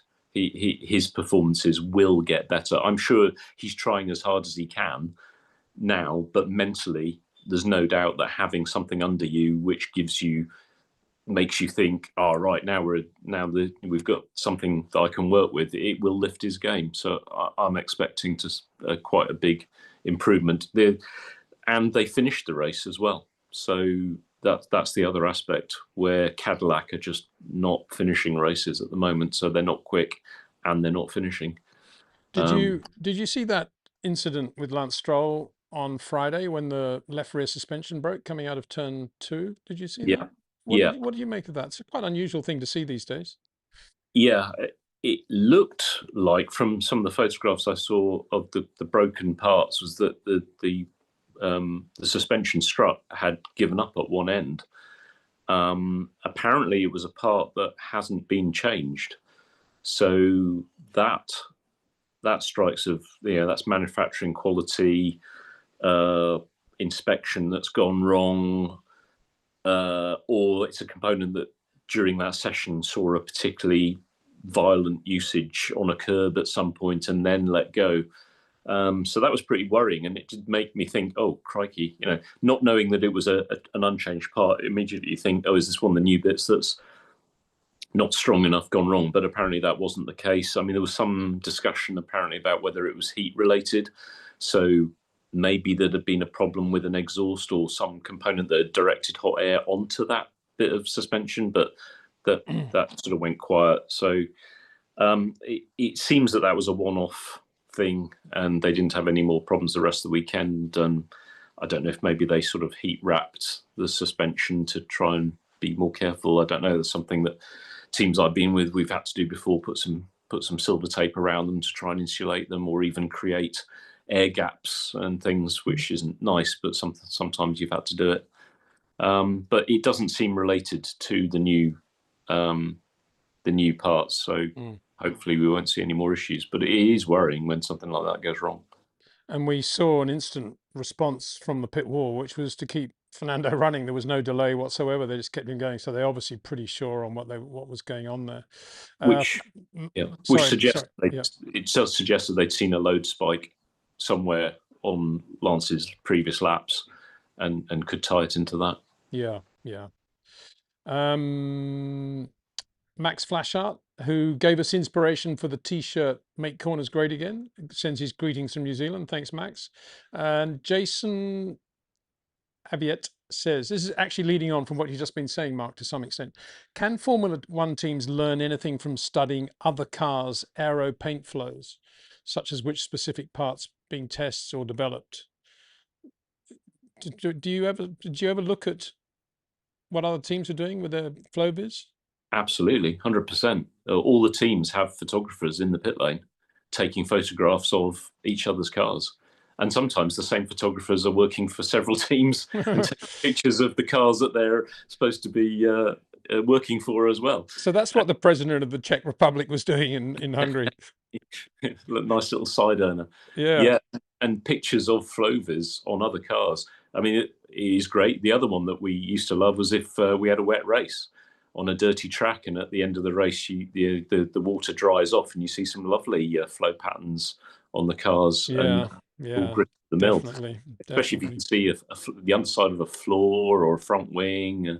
The teams are on that stuff all the time. After every race, there will be an extensive folder of photographs of every other car on the grid at various times during the weekend that will be stuck on the team's network, and people invited to have a look at it and make use of it what they can. It's standard practice, and yes, you do learn from it, because not only do you see how other parts that are different than yours are working differently, and then the aero guys are thinking about the consequences of that downstream and what they can do to improve their cars in that aspect. So yeah, always on that. So what you need to do then, Mark, obviously in your retirement from Formula One now, hopefully not, retirement's the wrong word, whatever, sabbatical, because you're too good not to be involved. There's no doubt about that. But hopefully one thing you could do, a bit like Otmar Safnauer, who when he had a bit of a pause, went about designing that or creating the whole business of cars located on the lap, and that's something that Otmar should take credit for. In your case, what you need to do is design a type of flow viz that's only visible to the team that's got it on the car and to nobody else. I don't know how you do that, but I think that's what you need to come up with. It's already been done. Oh, really? Yeah. Well, there you go. Yeah, teams use it now, and you shine ultraviolet light on it, and it shows up the flow. And that's exactly why they've done that, to stop other teams. But why then do you still see teams with green all over them then? What's that all about? I think if you're in a hurry, you'll get a more instant picture, literally, of it. So, and I think the ultraviolet stuff maybe doesn't work quite as well. There's still room for an engineer to hone it then. We need a chemist. Okay, all right. Yeah. Well, I'll think of something else so that you can go. I know what you can design for me. How about a fan that at whatever speed it runs makes no noise whatsoever, completely silent running fan? Yeah, okay. If you can go away and work on that, please. That's a tricky one. Is that your aircon? Well, just in general. I mean, imagine if you could sell that to all the car companies, because they've all got electric, everything's super quiet. The only thing that makes a noise these days is the fan, isn't it? So louder than the clock in a Rolls Royce. Well, yeah, or a TVR Tuscan or something. TVR something. I remember Patrick Head once bought one of these TVRs, very raughty sports car, British sports car, and I remember him saying, it's got a V8 engine, but I've never heard a louder clock tick tock all the time. Anyway, yeah. So if you want a loud clock, TVRs are the cars to get. Max Flashart says, hit the like button. Well, yeah, thank you, Max. Like for you too. Welcome in, everyone. Thank you, buddy. Okay. Paternikolov. Petr Nikolov. I think I've got the emphasis right there. It's quite a good question, this one, I think, Mark. Why not use small standard two-stroke electric generators, such as the E-Rex in-engine, 35 kilos, 80 kilowatts, 40 centimeters? Are they too heavy, and can they effectively fill the gap left by the removal of MGUH? Yeah, I mean, the teams would be able to come up with something lighter and more powerful and efficient uh, if they were able to. Yeah, I mean, it's if they just were allowed to. if they were allowed to. Yeah, Yeah. yeah. It's a different way of doing things, isn't it? I mean, but remember, they're actually using the engines they've got to generate electricity now, aren't they? Yeah. By like with super clipping, and so it all comes back to converting petrol or another fuel into electricity, one way or another. Yeah. It's just a different way of peeling the onion, isn't it? I'm Mike Tyson. Hi, Peter and Mark. How fast Formula One cars will go if ICE is developed to an extent where it reaches 2,000 horsepower with no electric unit? You mean how fast in a straight line would they go? Is that the question, I wonder? Yeah. Well, it just depends what the aero regs are, Yeah. that doesn't it? Yeah. So What? these cars could go. What was it? They remember the Honda 400 kph Yeah. Yeah. target. They never actually Adam achieved. Van Adam van der Merwe drove it, didn't he? Yeah, Yeah. yeah. What was that? Um, What was that over? That was, I can't remember now. It was over 200, wasn't it? Well over two. Maybe it was over 300 or not? I think they were trying for 400 kilometers an hour, Hmm. I believe, and they didn't quite make it. No, I Yeah. might be wrong. No, it must be because we've done 355 at Monza in times gone past, haven't we? Yeah. So Yeah. and Van der Merwe, a very talented driver, eventually just, was left driving the safety car, did a very good job with that, and was obviously one of the guys on the scene with Romain Grosjean, but very talented driver who should have had a proper chance in Formula One, in my opinion. So there we go. Daniel Brodsky again. Hi, Peter and Mark. Why don't FIA weigh cars without wheels if it is known that you can pick up 20 kilos of marbles on the in lap? Do teams start races with underweight cars if they're relying on marbles after the finish? Is it not that there are so many variables involved? We just do that as a sort of belt and braces just to make the car as heavy as you possibly can, and there's no downside in doing it? yeah, so they do weigh the cars net without tires effectively. So they basically the teams have to be able to provide a set of tires for the car to be weighed on if the FIA request it. So and in fact, the FIA have a weight for tires that they offset Yeah. the way they measure. So what teams are doing is what they don't want to do is attract attention. So you don't want to finish the race with a car that's underweight because immediately the FIA are going to start looking into it. And it may well be that you put the correct set of weight of tyres on and it's fine, but it just draws attention to you straight away Yeah. and you just don't want to be there. So if the driver can drive around and pick up some debris on his tyres and make sure the car is plenty overweight at the end of the race, it just causes less trouble for everybody. Yeah, and you don't want other teams knowing that you're near the weight limit, right? Anyway, if it's that difficult to get to. Yeah. I mean, you don't get to see what the other cars weigh at the end anyway.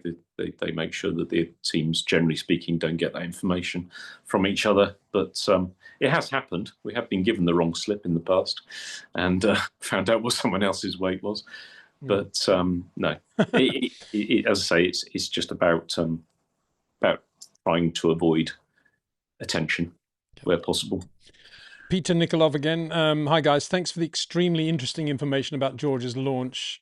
We've kind of dealt with this, but we'll just touch on it again. Twice, though, Charles has failed to get off to a fast enough start on the formation lap, and then obviously in the race in Hungary. What could be the reason? You're specifically asking about why he would make slow starts on the formation lap. Yeah, it might just be the circumstances that he got himself in a bit of a pickle trying to balance the throttle against charging levels, and he's taken his time to get things right, and then even then it's gone wrong, and it's not easy. And sometimes having a bad one, the start of formation lap actually is a good thing, because the driver then goes, "Oh, I need to adjust this before I go," and he can do a better one. Or it can just be that the nature of starting from the formation lap is just not the same as a race start. The tyres are colder. Um, he might have been given a different clutch engagement map or something. I'm not sure that actually they're allowed to do that now, but it's just a different set of circumstances, and sometimes things do go slightly wrong. Or so I'm not sure what those things were, but it's not entirely unusual for starts to occasionally go wrong leading up to the actual race start, and then most of the time they get it together for the race start itself. Yeah. Rasmus wants you to go a little bit deeper into the question of Lewis relying quite a lot on his team to tell him what to do. Do you think this is so he can remove things, so he can concentrate on putting his, so he can just concentrate on his driving and just put trust in his engineer, and he's just being very systematic about it? There may well be part of that. He is a very competitive animal, and for him, he just puts all his focus on that aspect of it. He's probably thinking about the lap he's just done, when in fact there's a need to consider what's going on around you at that moment. It's very easy for people to do, and I just think some people have a slight tendency to go one way or the other. And Lewis, I think, is one of the drivers who's more focused on what he's just done or what he's doing than on those around him. And so the team have to take up the slack. And on this occasion, they seem to fail. Debbie Maffeo says this is about Carlos and hitting Piastri. When I said there's no excuse for that, really, the response is Carlos wouldn't have disregarded blue flags. No, of course he wouldn't. But then equally, it's not as if he didn't have notice that Piastri was catching him. They did tell him on the radio, "You're going to get lapped by Piastri." And so why would you then, coming out of 2, just do your normal thing and move way over to the left for 3 and just drive into him? Why would you assume Piastri wasn't there if the blues weren't working and you can't see in your mirrors anyway? That's my point. When you're being lapped, it's a big deal. If it's not being lapped, it's another situation. Then it's another situation. But when you're being lapped, poof, that's a big deal. Thanks, Max. Keep sending up nice messages in support. Max Flashart, thank you very much. Lots of questions here, Mark. How are you going for time? Yep. Okay. Give it a bit more. Max says, did Lewis disengage the limiter on the exit to beat Kimi? Is that maybe that's a good point, actually. Maybe that's where he did the speed limit thing, or not? It was on the entry. It was specifically said it was coming into the pit lane. So yeah. I'm sure he was sorely tempted. It's one of the what a horrible feeling, isn't it? You're waiting to press that button to get the limiter off. Interestingly, a little tweak trick that we used to play is that a lot of drivers wait until they're on the line before they release the button. Really? And what those that do that are missing out, because actually, if you think about reaction times, that means they're actually releasing the button after they've crossed the line. So I always used to tell my drivers, make sure that basically as your front wing just about reaches the line, that's when you press the button off, because your reaction time plus the reaction time of the system itself, which is fractions of a second, but it's enough. And you can gain 5 meters if you time it better than someone who's going over the line. So that's something that all those drivers should be doing. Nico used to go. He was quite afraid of it. He was like, "Oh, are you sure? Are you sure I can do that?" I'm like, "Yeah, absolutely. Go for it." I'm an engineer. No, it's Trust me. It's free time. Go for it. Just do it. And it took him a little while to build up the confidence to do it, but we did get him to the point where he was doing it. I remember with Nigel when red lights really came in, and it was 1, 2, 3, 4, 5, and they went out. Nigel, I wonder if I should give this confidence away. I suppose he said that he started to look. He'd choose a light. Didn't really matter which one, because they, in theory, all went out simultaneously. But maybe drivers do this today anyway. And he would just look at that light and stare absolutely in the middle of the light, and he could put his hand on his heart and say he could actually sense when the light was starting to fade, millisecond before it actually went out, and got a slight advantage. And Nigel always made good, I mean, generally speaking, made fabulous starts. Interesting point. Yeah. I think he there was something, wasn't there? I mean, his reaction times seemed particularly strong Mm. in my experience. And the thing that, going to venture off slightly here, Nigel Mansell was a heavy guy, and they didn't used to take that into account in weights. And he had to drive his car faster than all the other guys because he was heavier than them. Yeah. Uh, Alan Jones, I think that applied to as well. Yeah, that's fair. But I particularly remember thinking about it with Nigel, and I always thought, lightweight Alain Prost, Nigel Mansell, he had to drive his car half a second lap quicker to match the time, didn't he? Yeah. I don't know if it was half a second. It might have been around some circuits. It could have been half a second. Yeah. Yeah. It's phenomenal. Yeah. Well, he didn't have a great record in Formula 3, where obviously that would be even more of a factor, but he wasn't quite as big in Formula 3 A, and B, he was never in a competitive Formula 3 car anyway. So Windsor just wasting everybody's time with that comment. Actually, it's petered out. But yeah, I understand exactly what you're saying. And Nigel obviously always, he didn't pride himself on his body type, but well, he did, I think, and he made up for it with an unbelievably tight handshake. He loved shaking hands with Ayrton Senna, because it would take Ayrton sort of half a day to get his feeling back in his hands, things like that. He was great like that. I've never, ever shaken hands with anybody with a tougher handshake than Nigel Mansell.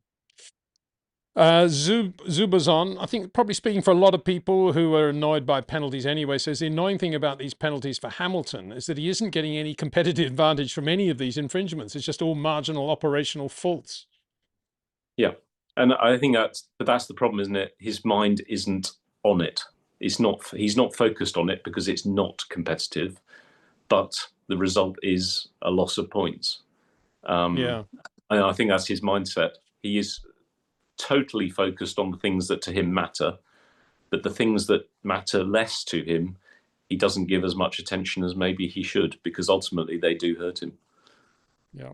Good point here from Max Flashart from New Zealand, Kiwi.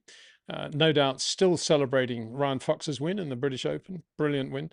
Anyway, Max says, most teams and drivers are at their limit of the components now, this being the new regs, of course. Will the FIA increase the total, or will they just make the teams take the penalties for the rest of the season? It's a good point. We haven't actually talked about that very much, have we? But obviously the penalty rules, have they actually changed in terms of how many units you can have in these new regs drastically? I think they made an allowance and increased the number of components for some aspects. I can't remember specifically, but I think they did actually say, "Oh, you can have an extra one of this or that because we're going to something new to start with," or was it because the number of races was going up? But either way, they won't allow any more this year. No, it's part of the rules, so it would have to be a rule change to allow that, and that's not going to happen. I think you'd struggle to justify that on safety grounds, which is the only grounds on which things can be changed without sufficient time. Corey Palmer is a new fan of yours, Mark says. He says, I must say I enjoy the in-depth technical talk with Mark Slade. Love watching and enjoy the insight on these weird and tricky new regulations. Well, there's a nice positive view of the weird and tricky regulations, that we actually think it's quite fun analysing them. And it is, obviously, with a gentleman like Mark Slade here to talk us through it with a bit of smile on his face most of the time as well. So that's a very good thing. TKC, wouldn't recovery of energy from the front wheels eliminate all these problems that we're having with the lack of power? Yeah, say that again. That's what we've been talking about from day one with this show and these regs. It's the lack of being able to generate power from the front. And there's no way they're going to change that now, is there? There's no going back, sadly. No, sadly not. And yeah, they should allow it. I mean, the downside would be the extra weight. It would make the cars even heavier. So that is a real downside. But it was talked about, and the existing teams were too scared of what they perceived to be Audi's advantage in understanding four-wheel drive from their Le Mans cars. And one of the reasons why it got banned. It got canned, that discussion, and I think the weight aspect of it was the other thing, and obviously cost. So I think it's a great shame. And the other one obviously is the MGUH, which was a super efficient way of recovering energy. But Audi and other potential new manufacturers didn't want to have to deal with learning about MGUHs, which are very complicated. And so they thought it would be unfair if they had to start against teams that or manufacturers that already had good knowledge about that. But I don't think that was right either. I think they should have been told, no, that's what you want to come into. You have to deal with it. Of course. But the stakeholders having their salmon bagels in Wall Street decided that we've got to have Audi, so we better bend over backwards for it. Yeah. Yeah. I still think Audi would have come in. I do too. And I still think if they hadn't, it wouldn't be the end of the world anyway. Agreed. Right. M3BUC695. Morning, Peter and Mark. I've been Formula One fan since the late 70s. Williams Formula One fan. Idol was Ayrton, Red 5-2. But I love Max and Michael and the late Jim Clark. But Lewis 44 is the greatest of all time. Well, good. It's a good bunch of drivers there. I think you've got a pretty good fantasy lineup there. I think Jim Clark would be flattered to be amongst all those stars. He would say, oh, don't include me. I'm not that good. That's what Jimmy would say for sure. This is an interesting one. Rude Vector says that, damn, I didn't get the YouTube notification. I'm not sure which notification you're referring to there, but if it's one about a post I've done in the community section of the channel, which I was talking about earlier in the video, which has this diagram that Mark has created for us to do with the start issues with George Russell. I've done a bit of research on that, and that doesn't just sort of happen. And one of the reasons I'm linking it to the live stream is that as many of you that can go to the channel page to refer to that, the more the algorithm will start to work for that channel page, and the more you will get notifications that we're doing stuff on there. And I'm putting a lot of stuff out on the channel page. So that's one of the reasons I'm linking the two, and I will do that with upcoming videos as well. It's just an idiosyncrasy of the YouTube system. If you're talking about notification for the video, for the live stream today, that's another subject altogether, and it's to do with, it's one thing to subscribe to the channel, it's another to ask for notifications, and that's a separate thing that you have to do. So if you'd like to get a notification, you have to click a bell or something. I don't know what it is, but you have to click something. So please do that. Yeah, it'd be great for the channel, the growth of the channel. And obviously the more the channel grows, hopefully the better job we can do for you good folk. So just two little bits of business there, really. So, right, Max is actually just repeating what I've just said there. So thank you very much indeed, Max. Doing a great job. You know, who needs Windsor when we got Max? Max flash up, that is, but Max Verstappen probably would do as well there to fill in the rest of the sentence. So what are we doing now? TKSWEYA says lack of battery power is ruining the season. Why not recover power from the front wheels? We've done that again. Sorry. Hi, Peter. Okay, John Pat. Can we talk about how dangerous the Cadillac appears to be? A brake failure once in a while is sort of expected, but having a brake failure every race will cause a massive incident at some point, fires, all sorts of things. I mean, maybe I'm living in the Stone Age, Mark, but my view of coming into Formula One, if you're Cadillac, is that you just come in with a pretty rock solid car and you learn your way. And the one thing you don't want is unreliability, because you've got so many other things you want to get on top of. I know weight is obviously a factor of performance, but reliability, one quick driver, one reliable driver, work together as a team for the year, get things going, start working on how you can then start to canter and gallop once you've learned how to walk, right? Isn't that how you'd approach it? I would have thought so. I have to say, it's one of the things that I'm really struggling to understand is why they're having so many issues with brakes in particular on a wide variety of different tracks. I mean, they had all sorts of trouble at Silverstone. They had all sorts of trouble in Hungary. I think they've had trouble at other circuits. Bearing in mind that the system they've got, I'm assuming that they bought the Ferrari drivetrain, gearbox. I don't know. Well, I don't know if they bought the Ferrari gearbox. I must admit, I don't know that. Because if they bought the Ferrari gearbox, then they've got all the Ferrari suspension and uprights. I mean, that's what Haas have. So if they've done that, then it comes down to their brake duct design, which will be unique to them. And or they're just not on top of how to manage it all. They've got John Howard's one of their race engineers. He's got a lot of experience from Alpine. I must admit I'm not familiar with who the other race engineer is, but it's just odd because brake temperature management, it's not easy, but to have the number of problems they're having seems pretty extraordinary. I mean, when Sergio Perez drove out of the pit lane in qualifying, I think it was, and obviously his rear brakes had locked on. He drove out of the garage with the rear brakes on and had to pull over at turn 2 because the back end of the car was already on fire. The brakes were already on fire. And then in the race, I think Valtteri's, it was one of the fronts that was burning.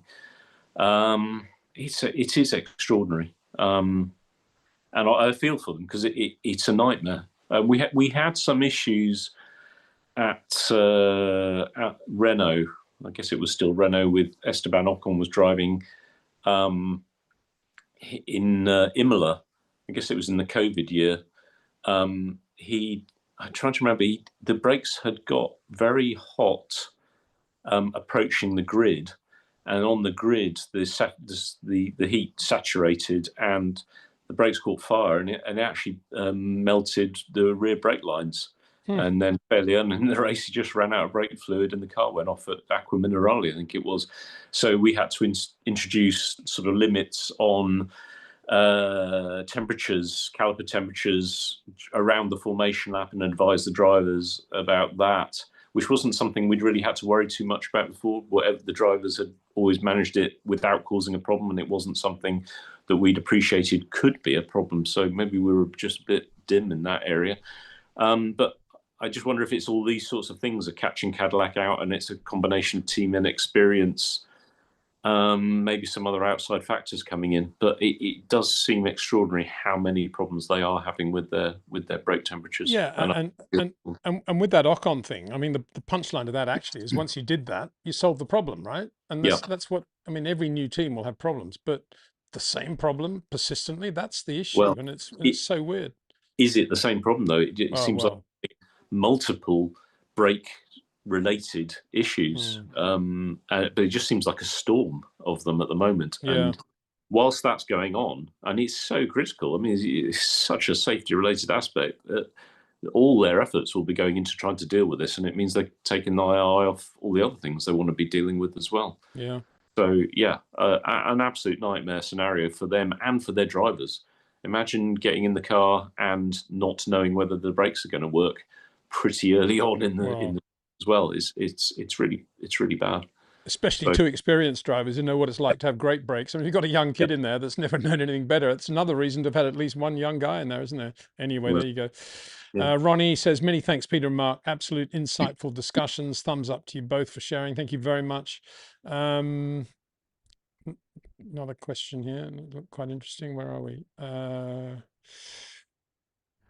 I agree, Peter, says Debbie. Sainz still not happy about Ferrari letting him go. And Sainz was actually being lapped for the second time. So, yeah, good points all. 1 second. So many questions. Again, I'm going to have to put in this thing now, this rider of saying we're not going to get through them all, I'm afraid. It's a shame. Steve still plays games. Hi, Peter and Mark. Do you think Oscar should leave McLaren? I think he should and would be happy at another team. Well, the question is where he would go. Obviously, if he's going to go to Mercedes, you'd say, yeah, but I don't think he is. Or Ferrari. I think those boats have sailed. And so maybe Red Bull, if Max went to McLaren, I suppose that's something that could happen. Would Oscar be the number one choice if they've got I would imagine they would continue with Isaac, and they'd put somebody like Solov in the other car, who's doing very well already in Formula Two. Don't know, maybe wrong, but I mean, I'm probably the wrong person to ask, because from day one, I always felt it was wrong that he went to McLaren. I think he should have stayed at Alpine for that year alongside Ocon, blown Ocon away, which he would have done, and then he would have been very, very. We would have been on the short list of both Ferrari and Mercedes, and I think he could have got in at Mercedes, and he could have gone in at Ferrari, one of those two. But he took the sort of, this McLaren thing, and it worked well in terms of, obviously McLaren's a much better team than Alpine. But it's interesting now that a lot of people are saying, well, what's Oscar going to do? Interesting, isn't it? I don't know your thoughts on that, Mark. I mean, he's rarely going to be in a better position than he's in now in terms of the team and the car that he's got available to him. I really think it's up to him to get to maybe sports psychology or whatever, but to get his head in the right place and make the most of what's available to him right now, because I'm not sure he'll ever get as good an opportunity anywhere else. As you say, even if he could get in somewhere else. The situation going back to when he joined McLaren, what I'm not talking about McLaren's decision to make that change, but from Oscar's point of view, I know he was really being messed about by Alpine back then. They weren't fulfilling promises or even contractual obligations they had to him. So I'm not surprised he took the opportunity to move when he was given that opportunity. And frankly, I think, given the background, I think he probably did make the right call. Whether it was the right choice for McLaren, I'm not getting involved in that at all. But certainly from Oscar's point of view, they had made a real meal of it with him, and what he was being offered was by no means respecting what he achieved and even what his contractual obligations actually said he could have. So I don't blame him for 1 second for getting out of that one. I'm not sure that I agree with that, because I certainly agree with everything up to the point where they announced him as the race driver. Until then, obviously they'd messed him around, as teams mess drivers around. He's not the only driver to be messed around. You're going to run on a Friday and his family flies over from Australia, and all of a sudden they change their mind and he doesn't run on the Friday morning. Things like that, very annoying. No written contract, all that stuff. Not the only team to have done all that, but yes, messy time. But at the end of the day, they did actually then decide, well, despite all that, we got Oscar Piastri. He's mega good. He's mega quick. We will announce him as the race driver. And they did. And he was the race driver. I don't know what, once he's a race driver, I mean, yes, you might think, oh, maybe they're going to change their mind after 3 races or something. But I don't think that would have happened. I think he would have blown Ocon away pretty comprehensively. Not blown him away, but he would have given him a hard time from day one. And he would have been the race driver that year. And of course, being in an Alpine was never going to be as good as being in a McLaren. But he had a confirmed race drive. That's the point. And he walked away from that, went to McLaren because it was better. They had Daniel Ricciardo, who probably would have been just as good, if not better, as the other driver to Lando. And as I keep saying, if he'd stayed at Alpine, he would have done 1 year at Alpine, been very impressive, carried all the momentum he'd had from Formula 3 and Formula 2. And then when the whole Lewis thing came up, he might have been on the shortlist at Mercedes. And equally, if they didn't get Lewis, they might have got Oscar at Ferrari. I mean, the guy was on everybody's mind at that point. And I still think that, he should have kept that whole Alpine thing going. But I know we disagree on that one, Mark, but because you see it from a different perspective, I agree with everything you say, except that he was the race driver. He was the race driver by the time he went to McLaren. I think he strikes me as a person who sets great store by personal integrity and the respect of the people he's working. Yeah, and I think that's fair comment. Yeah. I think that's why he made that choice, because I think he felt that he wasn't being respected, and that was a big red light to him. And I think that's also why he's now making the comments he is in the car, because he perceives that he's not being treated fairly. And I think to him that is a really big deal. Whether he's right or not is another matter. But I think that's what it is. I think he's someone who expects high standards of commitment, and he feels that they're not being, fulfilled in the way he expects they should be. Yep, good point. Good point, all. Thanks. Right, next one. Valkyrie's question: at what point do Ferrari start to prioritize Lewis when every point counts? I felt as if the choice not to tell Charles to lift when Lewis got the penalty was a little strange. My view on that is it's halfway through the year. We're talking about fourth and fifth place. Lewis got the penalty. Yes, every point counts, but if it was the lead of, if they were running 1-2 in the championship or something, or maybe Charles was out of the championship and Lewis had a chance, obviously you would do that. But it seems a little early to do it just for fourth or fifth place based on a penalty. I don't know what your thoughts are, Mark. I agree with you. I mean, Charles has been a long-term Ferrari driver. He's shown them great commitment. He signed on for, he's extended his contract. With the best will in the world, Lewis has got another, 2 seasons in him at most, probably.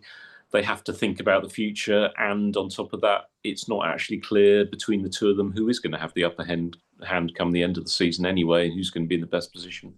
So I think it's too early to make that sort of a call, and Lewis needs to stop making those silly mistakes, and the team need to help him a bit more and learn to work with him a bit more. So yeah, I don't think that's realistic at this point. I think it would do more damage to the team for the future if they were to make that call now than they're prepared to take, and I think they're right. Yep. Absolutely. We both agree on that point, I think. Mark and Peter from Sports Kachuran, what do you think, which team could make a comeback after the summer break, like McLaren in 24, Red Bull in 25? If you mean right at the front of the field and potentially making a dent in Mercedes championship, in my opinion, that would have to be McLaren. But if you mean coming from the back to nowhere, it'll have to be Aston Martin, would it not? Will they be Yeah, the two that you look for in the second half of the year? yeah, completely agree. Yeah. Okay. Right. Frozen Ragu. First time I hear live, normally listen after the fact, as my lullaby takes me a few nights to go through a stream. I fall asleep too quickly. Thanks for the knowledge and passion, Peter and Mark. Well, thank you very much. That's very kind. There's a lot of discussion about the blues that were shown to science and whether they were actually for science or somebody else. Bottom line is he did know that Piastri was coming up to lap him and he drove into him. End of story, in my opinion, Mark, this is Alpha 007. Mark, tell us what actually happened when the FIA cracked down on start audio signal tone teams used for Lights Out 1999 European Grand Prix. So, from what I know, it was teams were detecting the current leading to the sensor that's in the track under the car, and there was a surge that was reliably preceded the lights going out. So basically, the teams were detecting that surge and using that to trigger an automatic start, basically. Brilliant. Yeah. Another one, I believe, I think this was specifically Honda. They had some sort of sensor that was actually looking at the lights, and it basically reacted faster than the driver could to the light changing. So that would automatically start the car before the driver realized that it was going to go. So basically the FIA have had to work very hard on banning sensors and doing things with their signals that mean that it doesn't give the game away when the start is about to happen. That sounds like cheating to me, Mark. Yeah, you have to prove it though, don't you? Which I guess they did, and that's why those things stopped happening. Yeah, as my old godfather used to say, nothing wrong with cheating as long as you don't get caught. Yeah. All right. Okay. How many Formula One teams think that way? I have thought that way over the years, I wonder. Yeah. Goes back to, was it Harry Schell? I think it was the 59 US Grand Prix when he did something. He missed a corner out, I think, and qualified ahead of Tony Brooks and all the key championship contenders, and got away with it. And ever since then, everybody said, "Oh well, we might as well go down that cheating route." Talking about TVR now. My mention of TVR and Patrick Head from Max says, I love TVR, but they're wild machines. RIP John Britton had a TVR Griffith 500. I think that's what Patrick Head had, actually. He built the V1000 motorbike here in Christchurch, got to know him and his kids, and he married my best friend's sister. Well, there you go. Isn't that amazing that, we've touched on something that actually has a personal relationship to one of our viewers. That's excellent. Good to hear. Right. So where are we?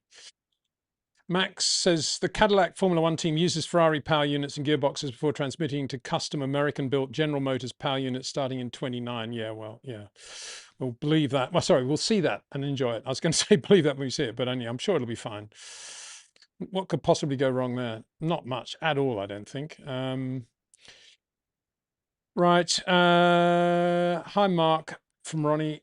How much coaxing is needed for a driver to learn the new skills for these kind of engines? It appears not enough time has been spent with the drivers going through such complex regulations. Well, that's fair enough. I mean, they can only teach the drivers what they know, right? And they didn't know most of it. So how could they teach the drivers? Isn't that the problem? I think that's true.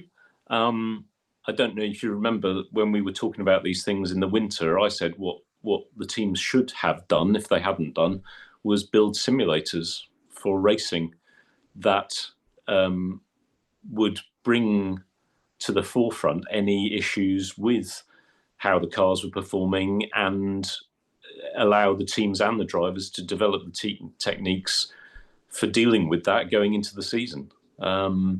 They should have had enough knowledge to be able to do that, but I suspect that they were too busy, wrapped up in.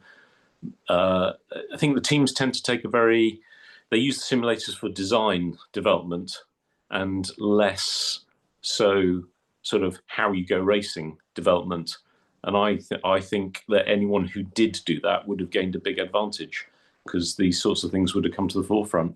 But the fact is, it takes quite a lot of coaxing. It takes some drivers are more able to understand these things than others. It's quite a particular skill, I would say, that to understand some of the extreme sort of technicalities of how a lot of these things work. And for a lot of drivers, that's not necessarily in their skill set, not right at the top. And it's a differentiator that maybe hasn't been so important previously. And certainly none of the series that they drive leading up to Formula One in any way prepare them for the complexities that they're having to deal with. I mean, the chasm between Formula One and all the other series is now pretty vast when it comes to these sorts of things. And I think that's something that should be addressed. Yeah. Maybe more through simulation than realistically through changing those other series.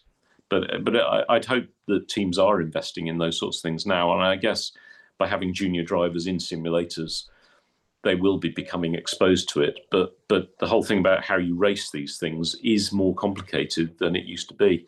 And so they should be simulating racing, not just driving around a track on your own. It's an interesting point that, Mark, you make, because what you're talking about it from an engine management perspective, correct? With that simulation that the team should have done. But all the other things as well. Yeah. Well, no, but here's my point. Because power units are outside the cost cap, you could have developed that simulator as part of your power unit package. Oh, well, that's nothing to do with the cost cap. I mean, it's an incredibly sophisticated simulator developed fast cost with no impact on the cost budget whatsoever. Yeah. That's an interesting point, isn't it? And then, of course, you could throw a few other things like understeer or oversteer in there. Why not? Yeah. But if you said it was just engine management stuff, it wouldn't be within the cost cap, would it? I'm not sure. I'll take your word for that one. I'm not sure either, but I'm assuming anything to do with power units is outside the cost cap. Yeah. I mean, remember that the team cost cap. Yeah, Ferrari, Red Bull, at least have these AVL monster dynos now, where they've got a full car on a dyno linked to a simulator, and you can have a driver driving a simulator and the car on that dyno actually running as if it's being driven. The next, so you're getting real life temperature, pressure, information from a real car that's being driven, but not on a track. But so the next thing you need to add in is doing that in a competitive scenario with other cars on the track. The complexity and cost of this all is absolutely mind-boggling. But It if is. you want to win, that's what you've got to do. And yet, to that backdrop, you've got a team like VCarb. Now, I know they benefit to some extent from the Red Bull A team technology, such as it is at the moment. But they're doing a pretty simple, straightforward job and doing a really good job. And you've got the sophisticated teams using this, using that, and they're still making terrible starts. And yet VCarb are right up there consistently every race now. It's amazing, isn't it? It's amazing what good, logical team operation and design actually does for you. Get Well, rid of all the complications. they've got some really good people Yeah, involved, haven't they? yeah. Tim Goss, technical director, who was my first project boss at McLaren. Alan Permain cracking the whip in charge of the team. And as a smaller team, in some ways it's more easy to manage, and you need to focus, and focus is a little bit easier in a smaller group. And they are getting a lot of the help with the drivetrain from Red Bull, because they get that drivetrain which has been worked on extensively by the big team.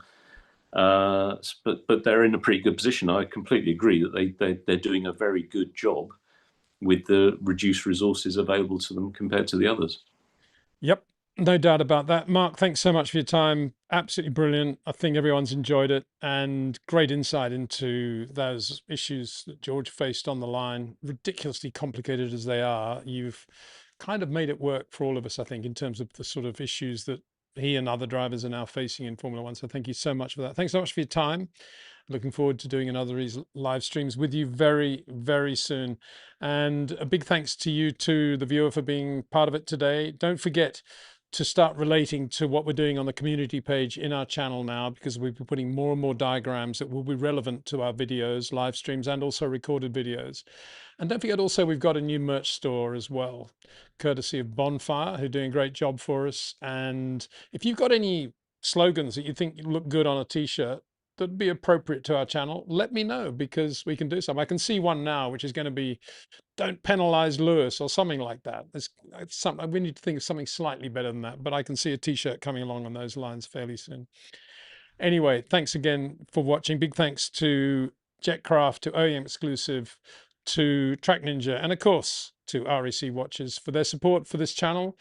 We'll be back again very, very soon. And in the meantime, take care, and see if I can find the finishing line tab here somewhere along it. I can't actually. Anyway, thank you so much for watching. Take care.